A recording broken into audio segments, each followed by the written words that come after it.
Hello, everyone, and welcome to session 3 of the 8th MOOC for the Digital Currencies Master's degree at the University of Nicosia. This is Andreas Antonopoulos, and I'm taking your questions live on the YouTube chat, as well as via the forums. And we have Andreas standing by, also another Andreas, on the chat to curate and feed questions to me. Let's get started. I hope everyone enjoyed this last content. Our first question comes from Patrick. On slide 18, it says, send the signature S and the public key kpub along with the transaction to the Bitcoin miners. But slide 25 says that the transactions in the blockchain do not record the public keys. Which of these is true? They're both true, but they refer to different parts of the transaction. When I create a transaction that pays you, your public key is not included in that. In other words, the public key is not displayed or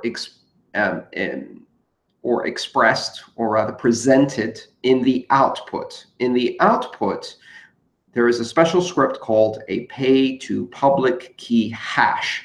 So what's actually included in the output as the recipient is the Bitcoin address or double hash of the public key. And that's what's seen to the world. So the world knows that that address has access to some Bitcoin now, but they don't know the public key. On the other hand, if you then take that money that you have stored in that address and you want to spend it, when that is presented on the input side of a transaction as a spendable transaction output, then you apply a signature. You provide the public key that corresponds to that signature. And what the script will do is hash that public key and compare it to the publicly known double hash of your public key, the Bitcoin address, and make sure that the public key that you just presented actually matches the address that you're spending from.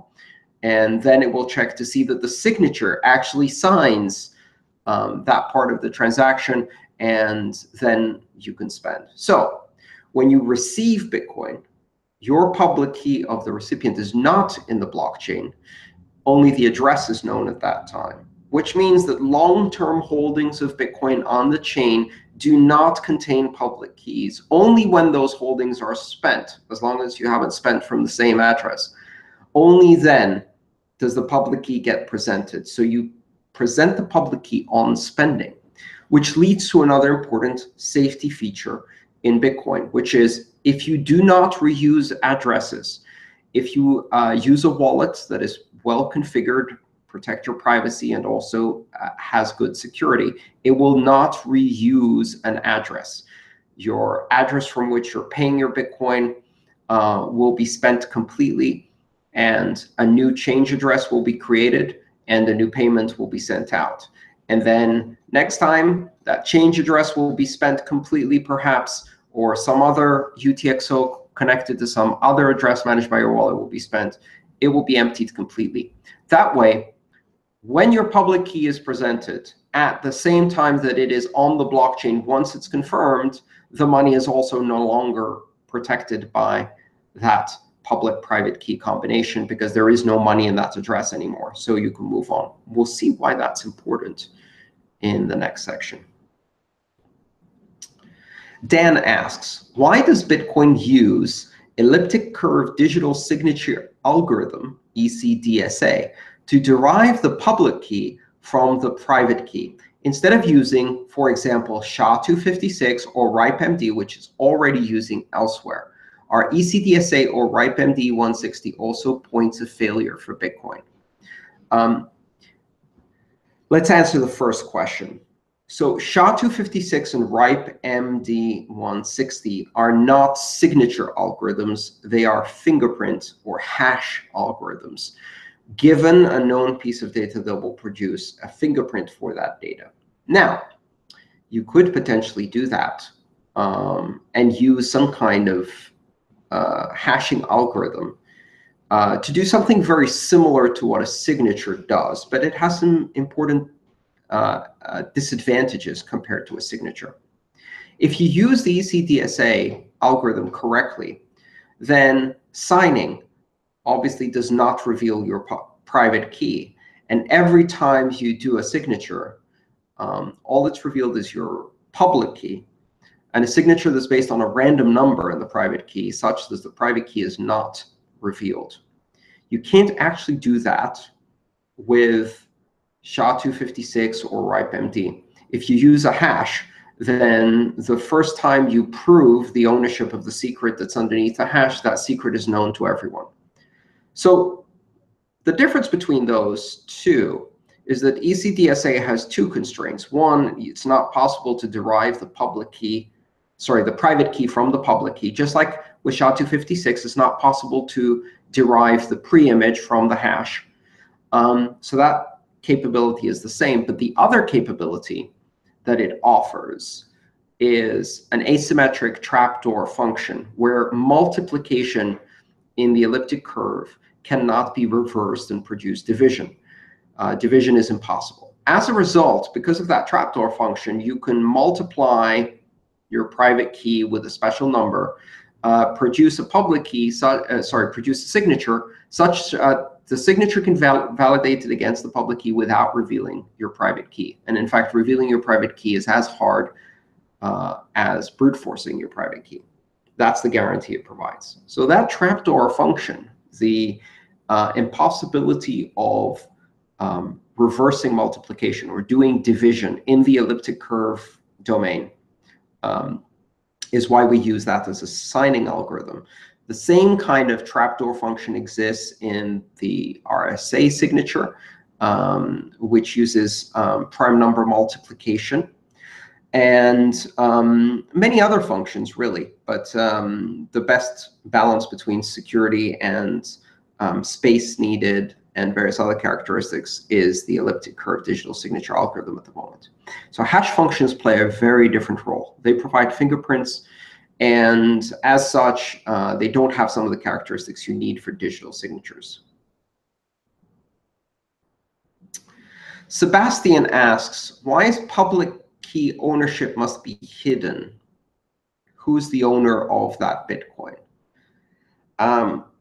Well, one of the reasons why we don't have the public key published on the blockchain until you spend the money that's protected by it, and instead we have a hash, a double hash, or a Bitcoin address stored on the blockchain long term, is because if there is eventually, and there will be eventually, a way to brute force elliptic curve digital signatures in effective time, then the double hash protects us from the public key being able to be used to steal your money.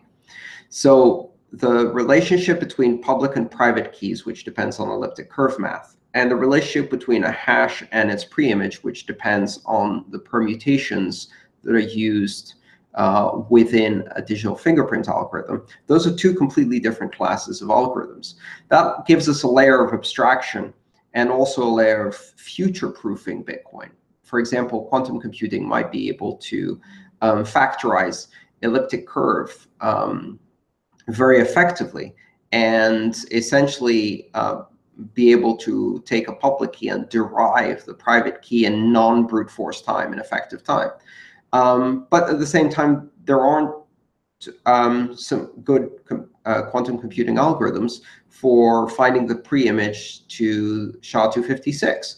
So by using the combination of those two techniques, you have a bit more security. That's one way to look at it. The other one is about ownership and privacy. And Bitcoin is designed as a system to be pseudonymous, and gradually over time, I hope and expect it will add more privacy features and stronger anonymity through a number of different techniques. The idea here is that the transactions are public and can be validated by everyone, but who the person that is behind these transactions or these keys cannot be seen by everyone. All right, let's quickly check into the chat and see what's happening. Lots of hellos and shout-outs. I'm hearing about some problems with an audio delay. Very sorry for that problem. Let me see if I can quickly make myself a bit faster by making myself a bit blurrier. So I'm going to take down the resolution for the video and see if that improves the experience. Thank you for letting me know, Dennis. OK, next question. Akash asks, I found many different ways to generate private keys online. What's your suggestions on how to do it? All right, Akash. First of all, I think it is very dangerous to generate private keys online. In fact, the best practice is to use some kind of offline method to generate keys. You can either use an air-gapped computer, a computer that's isolated from the internet, preferably one that has never touched the internet, and generate keys there. You can use a hardware wallet to generate keys offline. But the bottom line is that a private key is just a number. So any number up to 256 bits long, slightly less than that, slightly less than slightly less than 2 to the 256. The prime order of the curve is slightly less than that. But rule of thumb, in a number that big, let's say 2 to the 256. And what you do is you generate a number using some reliable and properly randomized source of entropy. That means you can use physical sources of entropy. You can use natural sources of entropy if you want to think of it that way. Let me give you an example. 256 bits, right? So 0, 1 combinations. Let's call 0 heads, 1 tails. Flip a coin 256 times. Write down the results as 0, 1, 1, 1, 0, 0, 1, 0, 1, 1, whatever. And that's a private key. If the coin is well balanced and you do it in a suitable way and you're not cheating, you should get a completely random 50-50 chance for every one of those bits. That's a private key. That's all you need to do to get a secure private key. This is, of course, not a very good technique for long-term use of addresses because we want to not reuse addresses. You can't do that every time you need to create a new private key. Other techniques involve, of course, using a randomness source on your computer. Depending on how that's set up, it can be better or worse of a random source. Some computers have problems generating randomness. Some computer libraries that take entropy from the operating system, depends which source they use as to whether it's good or not. That's a whole field of study, very complicated. Most likely, you should not be doing this yourself. You should use a program that does it for you. There are many key management libraries and programs, but quite simply, if you're doing this in Bitcoin Core, if you're doing it in Ethereum, the Geth or Parity client will generate keys for you, and it will generate those keys on your operating system in a way that uses the strongest source of entropy provided by the operating system and properly cleans up that entropy by passing it usually through a SHA-256 or AES stream cipher in order to produce a nice clean stream in the 2 to the 256 order. Now, if you want to generate keys for testing, my best recommendation is to use a BIP39 generator. So what that means is you will use a hierarchical deterministic key. That's for the next chapter. We'll pick it up then. Jonathan asks, does the system keep track of the number of Bitcoins that have been lost forever due to loss of private keys? Not really. And the reason it doesn't keep track of these things is because there's no way for the system to know if a private key is lost or just has not been used because the owner has decided to hold their cryptocurrency for a very long term, so it's in deep cold storage. How can the blockchain know the difference? So you can't really know if a key has been lost. Two things to consider about what happens when Bitcoin is lost because of lost private keys. One is the broader impact on the economy. So you have a maximum amount of, almost 21 million coins, 20,997,000 and some change that will ever be generated. So what happens if some of these get lost? What happens if a lot of these gets lost? Let's say 2 million Bitcoin get lost completely over the next 10 years, including the ones that have already been lost. So now, instead of 21 million coins, there are effectively only 19 million coins. And if you consider that the value of each coin would more or less correspond to the totality of the economic activity divided by the number of coins in circulation, if you take 2 million out of circulation, out of 21 million, you're really talking about 9% reduction in the money supply, which should correspondingly increase the value of each of the outstanding and circulating Bitcoin by 9%. So every time somebody loses a Bitcoin in economic terms, from the macroeconomic perspective of the entire Bitcoin economy, it's as if they've gifted that Bitcoin proportionately to everybody who owns Bitcoin, to the extent that, to the proportion that they own Bitcoin. The second aspect to think about that is that, well, these Bitcoin amounts are stored in keys that are derived with ECDSA, with the current version of ECDSA 256 on the SecP 256K1 Koblitz curve. So that's the specific elliptic curve technology used for that. And then, if those have been reused, the public key is known. So if someone spent from one of these addresses but then not spent everything, the public key is known. So as soon as ECDSA on this curve becomes vulnerable to widely available quantum computing, or some weakness in the algorithm, or new mechanism, new mathematical finding, discovery that allows people to break ECDSA, to either reverse a public key to a private key, or reverse a signature to a private key. At that point, we're going to see some long forgotten wallets, long inactive wallets start getting drained. So effectively, the entire Bitcoin system is a giant honeypot. All of the previously lost keys become a honeypot to tell us when quantum computing or other advances in mathematics have made the primary signing algorithm weak. Now, imagine that's not going to affect the addresses that were never reused. They just hold value. Those you have to also have a weakness in the double SHA, because their public key isn't known, hasn't been shown. So that's a whole other class of algorithm. And then if you did the reversal of the double SHA, you're left with a public key. Now we're talking about a weakness in ECDSA again.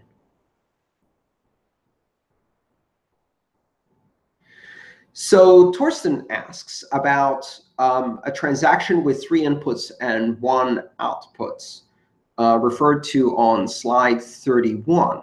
And that particular type of transaction might be considered an aggregation transaction, a cleanup transaction, a dust sweep, if you like. So if you have smaller amounts of Bitcoin, perhaps they're not particularly useful on their own, and you want to combine them into a bigger output, perhaps because at this particular moment in time, the network fees are very low. The capacity of the network is ample, so you can get in a transaction at much lower cost, which may make some of these smaller outputs, these smaller amounts of change that you've accumulated, like coins in your purse, it may make those suddenly worth spending. So if you do a transaction like that, Torsten asks which wallets will clean up a pile of smaller amounts to one bigger output by themselves. The answer is really not many. As far as I know, the best way to do that is to use a wallet that allows you to do coin selection. And I believe Electrum does this. I believe Armory used to do this, but I think that's no longer useful. And Bitcoin Core does that in Bitcoin. In Ethereum, this is a completely different problem. So we won't talk about that because there isn't UTXO per se. So that's not an issue. So in Bitcoin, Bitcoin Core, for example, when you construct a transaction, one of the options is to do coin selection, in which case you'll be presented with all of the spendable outputs that exist that are controlled by your wallet and all of the addresses that your wallet can access, either through deriving keys or through a list of keys that is generated. And of all of those coins, you can then combine any number of them or all of them into a transaction, and you can select them, and you can see which ones are spendable practically right now, where the fee won't exceed the amount you're actually trying to spend. As you add each one of these as inputs, it makes the transaction bigger, so the fees get bigger, and you've got to consider for each one the amount that it adds to the transaction as an input, whether the additional fee that you have to pay on that exceeds the value of that input. If it does, then essentially that input is not spendable because the amount you have to pay in fees to spend it exceeds the value itself. And so leave that alone for a future time when maybe the value of Bitcoin is much higher or the fees are much lower, and that that equation changes in your favor or in that input's favor. Next question, why do we need change in transactions, and does this expose the total amount of Bitcoin the sender has in the sending address? Why do we need change in the transactions? We need change because Bitcoin uses a system of discrete chunks of spendable coins, amounts, called UTXO, the unspent transaction outputs. Every time you create a transaction, that output has a value. So if I send you a Bitcoin, you have 1 Bitcoin. And that 1 Bitcoin output has to be spent all or nothing. There's no spending partial outputs, because that involves keeping a much more complicated state tree within the blockchain. That's actually how Ethereum does it, but not Bitcoin. Bitcoin spends the entire output that's available to you as if it's a single coin or a single banknote. And then in order to make that effective, you have to make that pay for the output you want to give to, say, the person you're buying something from, and then make the rest of it, the remainder of it, payable back to an address you control, preferably a different address. That then becomes a change address. That can only be spent in whole. So if it's very, very small, now you have a very small output that's going to be difficult to spend. So this is a complex strategy the Bitcoin wallets have to do in order to decide how to aggregate all of the little chunks of change you have in your wallet to make a specific payment. And there's many considerations here. There's fees, there's privacy, there's connecting them all together. The second part of this question is, does this expose the total amount of Bitcoin the sender has in the sending address? That's already out there. You can take any address and you can see what the total amount of UTXO that can be unlocked by that address is. Of course, if you're doing this with different addresses, sending and receiving to different addresses, using a new address for every transaction, because your wallet does that, using a new address for every change output, when you combine many different addresses, that also reveals something about your total Bitcoin holdings, because it associates those addresses, but a lot less than if you just use one address, in which case everything is visible, and everyone can read the blockchain and see how much money is controlled by that address. OK, let's switch topics slightly, and we'll talk about the next question by Edwin. More miners mean that the cost of electricity exceeds the value of Bitcoin, making it economically impossible to continue mining. Is that correct? Not quite. So one of the things to consider is that there are two independent variables that are operating at any time in the economic incentives for mining. One variable is the price of electricity in Bitcoin, which has to do with the price of electricity in the local country and the exchange rate between that local currency And Bitcoin, meaning it has to do with both the underlying cost of electricity, and the thing that moves more often is the value of Bitcoin itself. That's one function. But there's a completely independent function, which is the mining difficulty. And the mining difficulty is adjusted such that a block is issued on average every 10 minutes. That means that the constant in that second function is 10 minutes, the Bitcoin heartbeat. And what changes is the difficulty to adjust so that blocks are issued every 10 minutes. And why would blocks be issued more often than 10 minutes or less often than 10 minutes? Because more miners are joining or adding hash rate to the mining problem, or miners are removing hash rate from the mining problem. So when they remove hash rate, blocks take longer to find. And every 2 weeks, that's going to be taken into account, where all of the nodes adjust their difficulty expectation, their target, the difficulty target, and retarget that to recalibrate blocks to 10 minutes. So let's say for the last 2 weeks, blocks have been coming out every 8 minutes.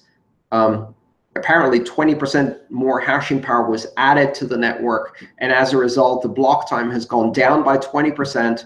And that means blocks are coming out too fast. Great. So that means mining has to be more difficult. How much more difficult? Exactly 20% more difficult. The ratio of how many minutes it took over how many minutes it should have taken to achieve 10-minute blocks, or to do the blocks of the last 2 weeks. So more miners does not change the profitability of the system vis-a-vis electricity.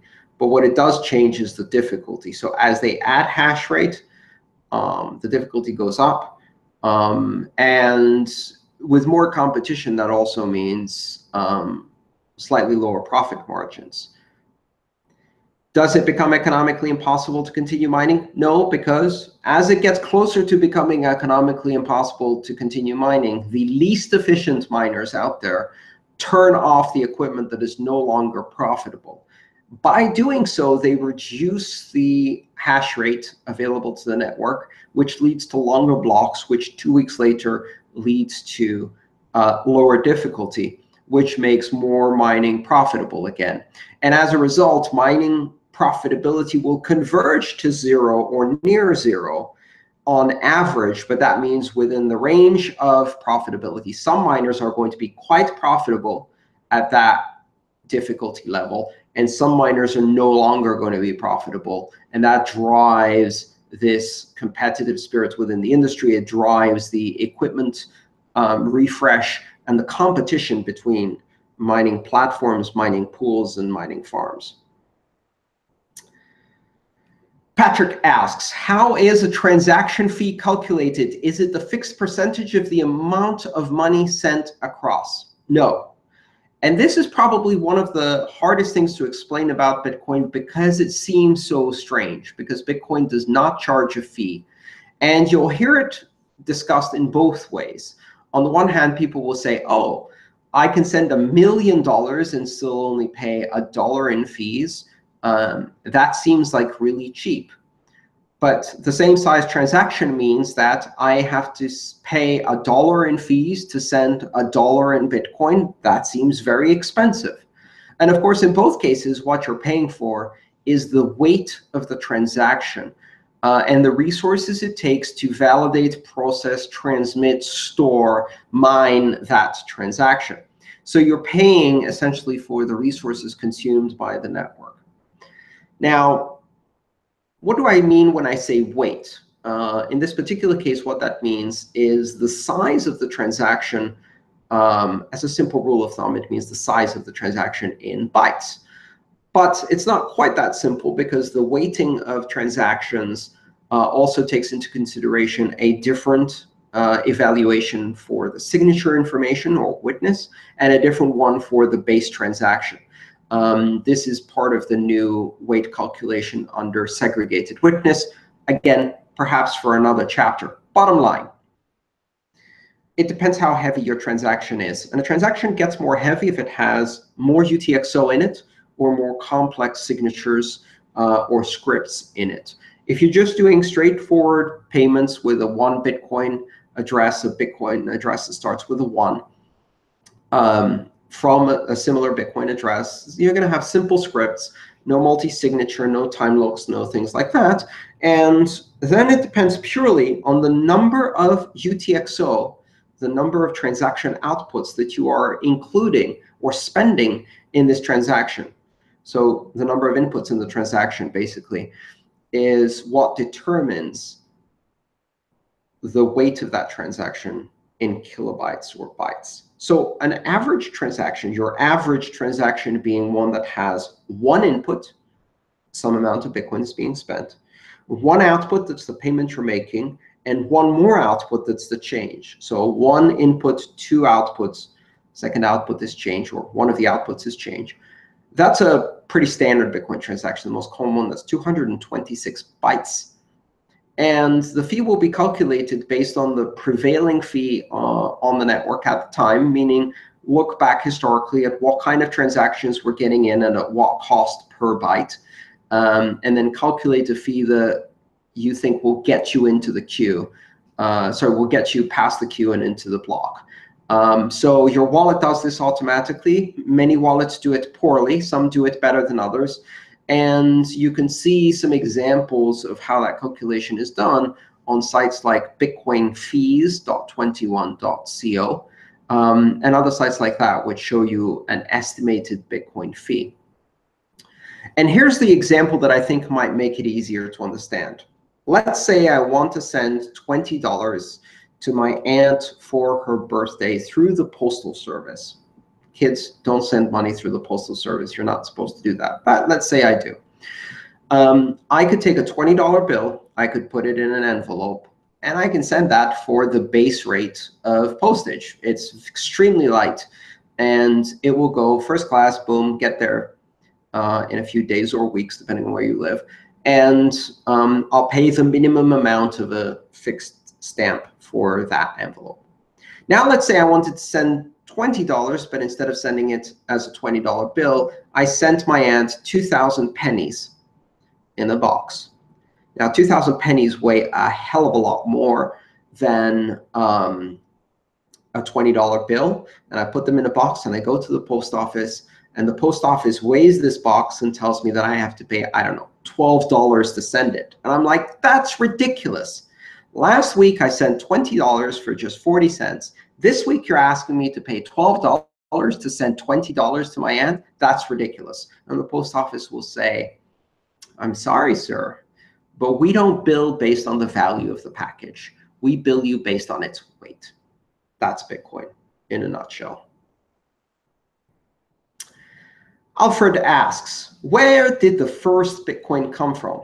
In the Genesis block, was the first transaction with a Big Bang Bitcoin, or was the first Bitcoin created by mining through energy, proof of work, etc.? Alfred, yes, the first Bitcoin is created through mining. The Genesis block contains a special transaction called a Coinbase transaction, which produces the rewards of mining to the miner that mined that block. Who creates that transaction? Well, every miner puts their own Coinbase transaction in a block while they're mining it. And that Coinbase transaction pays their own Bitcoin address, or the pool Bitcoin address. And then they put all their mining power behind it. And if they manage to find suitable proof of work and they publish that block, that transaction becomes real. And what that transaction does is pay them the current reward, 50 Bitcoin, 25 Bitcoin, 12.5 Bitcoin, whatever it is. Right now, it's 12.5. The Genesis block included one transaction, and that one transaction was the mining Coinbase transaction. And that transaction paid a specific address, let's call it Satoshi Nakamoto's address, but we don't know that's true, a specific amount, 50 Bitcoin. And that continued. In fact, the very first 170 blocks contained only one transaction each, and that transaction was the 50 Bitcoin reward that went to the miner that mined them. It isn't until block 170 that you see a block with two transactions And the second transaction includes the very first payment transacted on Bitcoin, which I believe was a payment sent by Satoshi to Hal Finney. And that's a pretty famous transaction. So Walter then asks, do miners get the block reward if the block validated is empty? Yes, they do. And as I just said, the first 170 blocks were empty, meaning they only had one transaction, and that transaction was the Coinbase reward transaction. And even today, every day, you'll see a miner mine an empty block, one that has only one transaction, and that one transaction is their reward.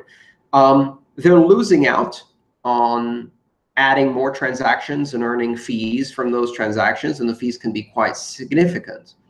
But in the race to produce blocks, there are certain circumstances that may incent a miner to mine an empty block. One is that they haven't yet completed validating the previous block, because that takes time. It takes 15 or 20 seconds to get all of the necessary transaction information, validate all of the integrity of the block, validate every transaction, clear out the mempool, and mine a new block. During those 15 or 20 seconds, miners don't just turn off their mining equipment. Rather, what they'll do is mine an empty block. They can't risk including any transactions because they don't know if any of the transactions have already been included in the previous block that this is based on. And therefore, if they included one of those, it would be a double spend. They don't know if some of the outputs have already been spent. Again, a double spend, which would invalidate the block. To avoid risking that, they'll mine an empty block, at least for those 15 or 20 seconds. There's also a theory that some miners may be using a technique called covert ASIC boost, which allows mining with a higher electrical efficiency, up to 20% savings in electricity. And because electricity is usually the gating factor on how much mining power can be put online by a single miner, that essentially means 20% more hash rate can be produced for the same facility. That kind of savings are important, but one of the ways covert ASIC boost works is by messing around or rebalancing and playing around with the Merkle tree of transactions. And in order to do that, you need a very small number of transactions. And you'll see blocks with a lot of small transactions. Some people believe that's because of the use of this technique.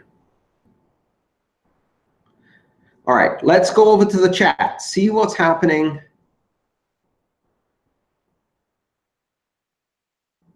On the chat, do we have any questions from the audience that we need to look at? And Andreas maybe can give us the answer in a second. Let me go back to the questions we have from the forums. Walter says, am I correct that the release 15 of the Bitcoin Core team doesn't maintain a mining function? It simply does block and transaction validation, wallets, and network node connectivity. Yes, I believe Core has removed the mining function as of 15. The primary reason is that nobody used the mining function that was built into Core. Very few people use the mining function that was built into Core.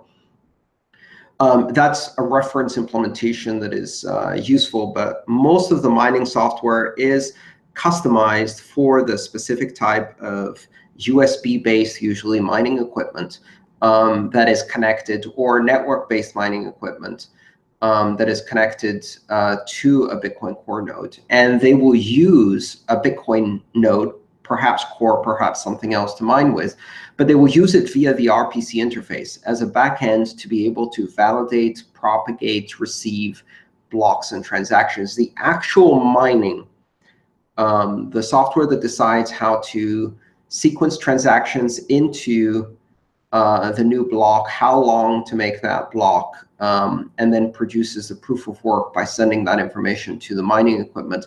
That's customized for usually for the miners' use for the pool that they're using, and it's not usually Core, but it uses a Bitcoin fully validating full blockchain node such as Core as a backend to validate everything. Daniel asks, will we get to a point where a regular PC does not have enough disk space to store the full blockchain? It's hard to tell, but honestly, the big bottleneck isn't disk space. Disk space is increasing at Moore's law, more or less, and has been increasing at that rate for a very long time. And you know, as you'll hear a lot of people say, you can go buy a terabyte or 2 terabyte or 4 terabyte disk for, you know, $100 or a couple $100. You can have a very fast disk for the caching and database functions of your node software, and a slow disk for storing the actual blockchain. And you can have a pretty big disk for not much money. The problem is that for every gig you store on disk, you're probably communicating 8 to 10 gigs over your internet connection. And that bandwidth is not growing as fast as Moore's law and is several orders of magnitudes less capable than hard drives today. So the regular PC doesn't run out of disk space, but it does potentially reach a bandwidth cap with a service provider, or you have an unequal distribution of nodes because there are so many countries in which bandwidth is much more restricted, much slower, much more expensive than it is, for example, in the United States. Even though you can buy a really nice, cheap hard drive, you know, in India, the actual bandwidth you can get delivered to your home or office is a fraction of what you can get in the United States, for example, or even more so in other countries like South Korea. Next question. Kevin asks, will mining difficulty and confirmation time increase or decrease when a block size is increased or decreased? No, the mining difficulty does not depend on the size of the block. However, you may have some side effects in the economy around mining and the incentives. A larger block size will increase the validation time of a block, which is a CPU-intensive function that happens, and also network-intensive function because you have to fetch blocks and transactions. So the validation time of a block and the propagation time of a block do increase, and they increase linearly as the best case, and worse than linearly as the worst case. So for example, if you have a 1 meg block, your disk space is going to increase by 100% if you increase that to a 2 meg block.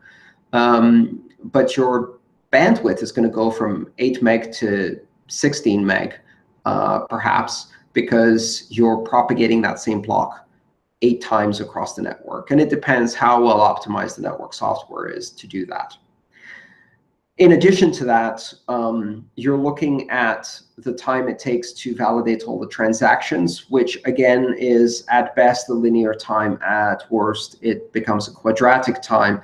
And that depends on how many transactions there are in there, which depends on how much the weight of the block is, both base and signatures, and the complexity of the scripts and other considerations like that, all of which means that you have higher burden on miners for the bandwidth and CPU requirements to validate and propagate a block. So the power used to do hashing and the proof of work doesn't change at all. And the difficulty in terms of hashing doesn't change at all. What changes is the overall operational complexity of shipping much bigger blocks, as well as some of the economic incentives.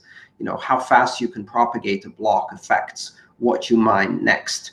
And if you have a bigger block, that may cause some centralization towards miners who have ample bandwidth.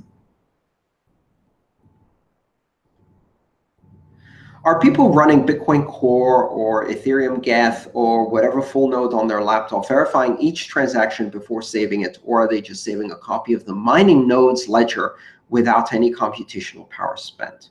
This is a question from Romain. Yes, anyone running a full node, and the word full node probably means more than one thing, but I'll make two distinctions. One is a node that keeps a full copy of the blockchain, and the other one is a fully validating node. And one is a superset of the other, meaning that every node that is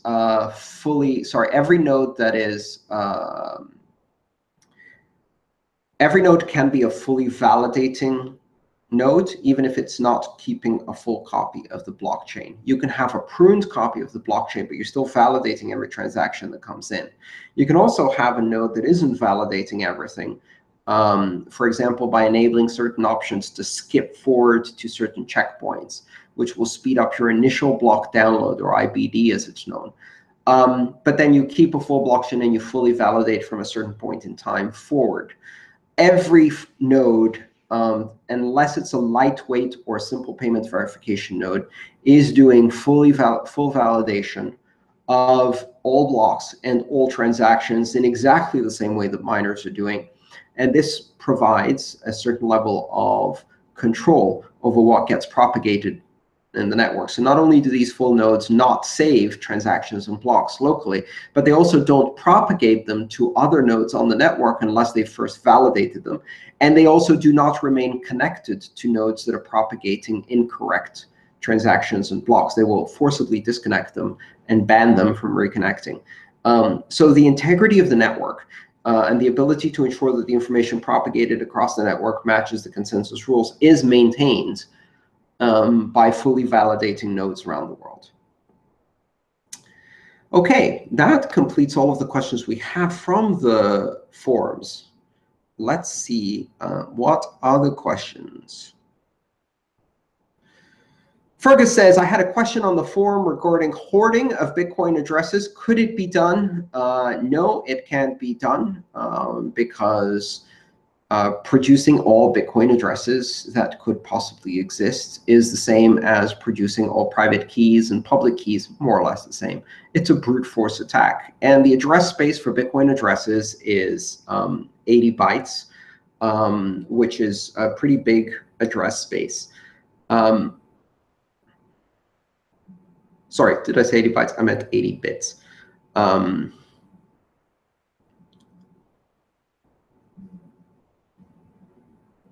Let's see what other good questions we see here. What will happen if suddenly 99% of Bitcoin's hash power leave the network? First of all, that's not very likely for a number of different reasons, including that would be a very poor economic decision on the participants of this. Well, the time to mine a block would go up by a factor of 10. Or sorry, a factor of 99, because the difficulty won't reset for 2 weeks. But it's not actually 2 weeks, because it will take 2016 blocks, and these blocks will be mined every 1,000 minutes instead of every 10 minutes. So basically, that's a crash of the hash rate. The most likely outcome, if that were to happen, would be a hard fork to change the proof of work and or change the difficulty argument, the difficulty algorithm, and reboot the mining in the network. It would be a very interesting scenario. It would be the kind of scenario that you have if you have a hostile attack against the miners or coercing the miners to basically shut down the Bitcoin system. It wouldn't achieve much. It would achieve denial of service for a short period of time.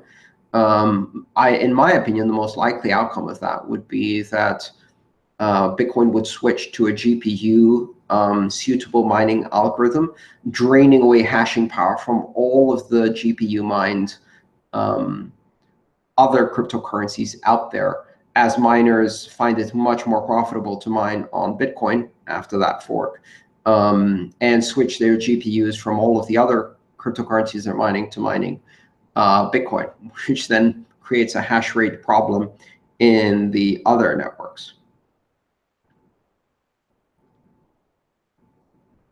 Walter is getting too many answers.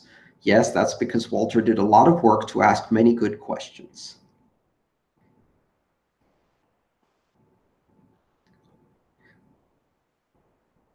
OK. Let's see.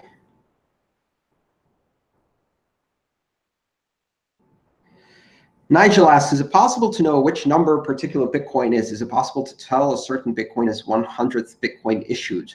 Every Bitcoin can be, every amount of Bitcoin can be traced down a unique path backwards to its genesis. And its genesis is not necessarily in the genesis block. Its genesis might be in a specific block where it was created as reward and produced as part of the Coinbase transaction. So you can track back any output to its genesis in the Coinbase and find out when that particular value was injected into the network as reward to the miners, and see the train of transactions. In fact, if you want, that's a pretty cool programming exercise to do as a little code example, so you can find out how to interface with, say, the RPC interface on Bitcoin Core or another platform or library.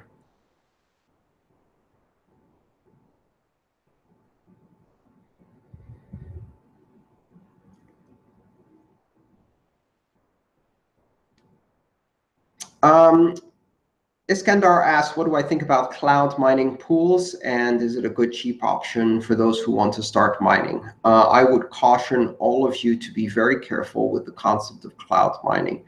It is impossible, really, to definitively prove whether the cloud mining profits that you're getting are produced from mining and not from the subscription fees paid by previous or future customers. So what I'm trying to say there is that there's no way to tell between a real cloud mining company that has taken your money, invested it in mining equipment, mined, and successfully produced profits that it is then giving you back, from a cloud mining company that has taken your money, maybe has some hash rate somewhere or is renting hash rate from somewhere, but takes the rest of the money and uses it to pay profits to previous subscribers, and then pays you from the profits of subscribers who signed up after you, and this is known as a Ponzi scheme. So you can't tell the difference between a legitimate cloud mining company, even ones that have been around for years, and a Ponzi cloud mining company. In general, the profitability of cloud mining is, so far, historically, has been less than simply taking that money, buying a cryptocurrency, and holding it.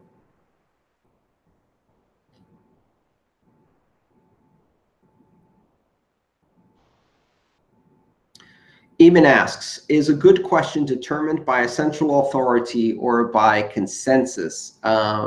It's determined by consensus of two people, which isn't decentralized enough. But maybe you can suggest a platform where students get to vote on the questions. I'd love to see that level of participation, and I would certainly be paying attention to the questions that are upvoted the most. I think the forum does have some features like that, but at the moment it's a consensus between Andreas Vlachos and myself, who are curating the question. Andreas is curating the questions, and I'm picking from the list as I'm going along.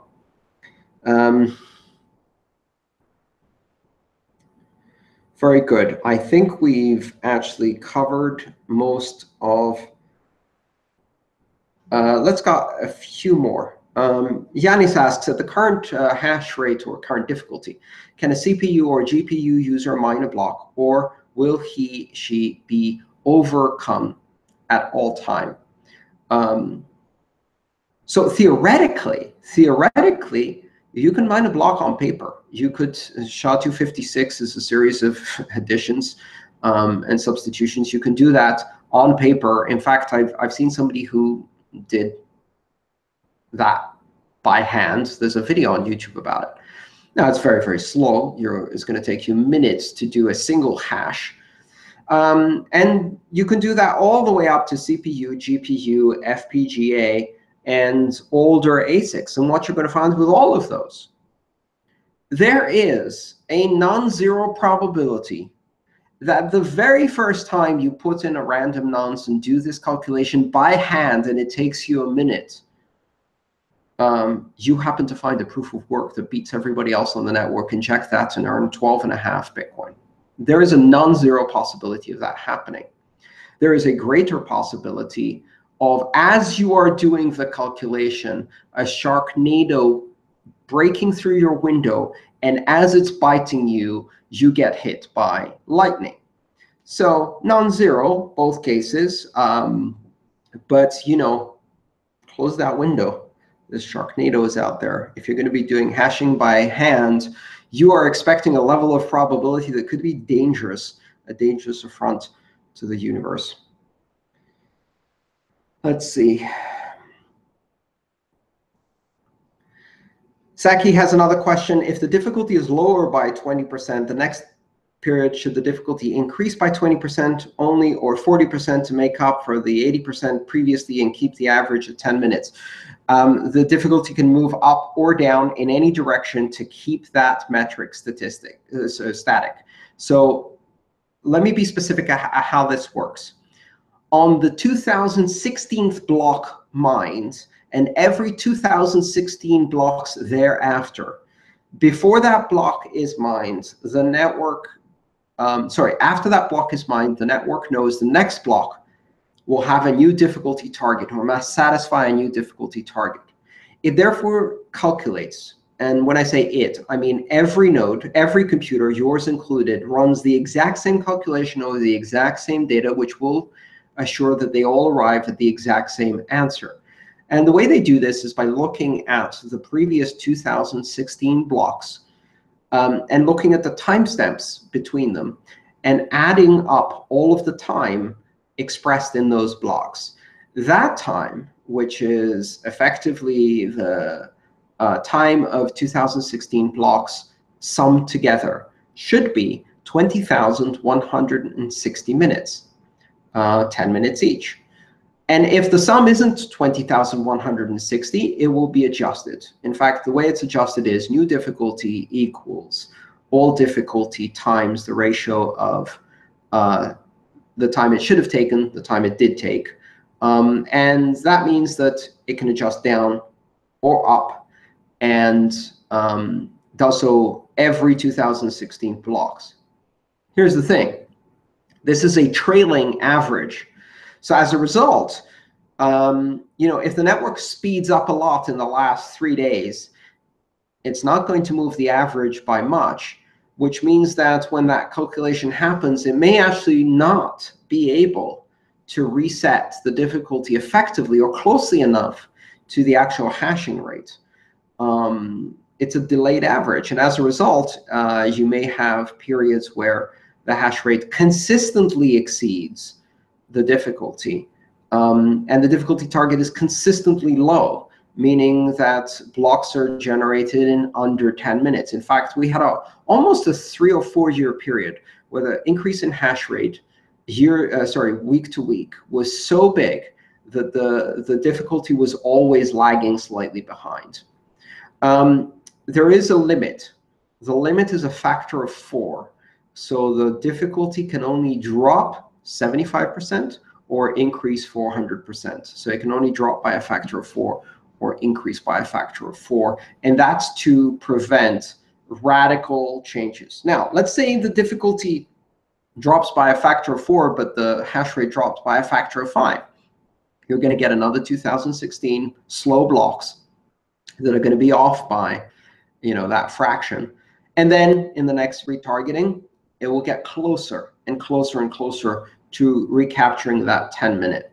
So what you get is this oscillation, perhaps, or convergence to the mean.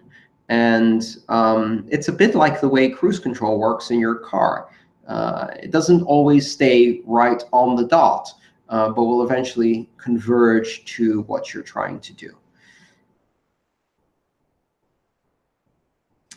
And I think that is all we have for this session, session 3 of the 8th edition of the massively open online course for the master's degree at the University of Nicosia in Cyprus. This is Andreas Antonopoulos. I've been with you for the last hour answering your questions from the MOOC. Please go back to the forums, read the next session, follow up with great new questions on the forums, encourage each other with conversation. Come and join me next week on the live chat with your live questions. And until then, have a great time.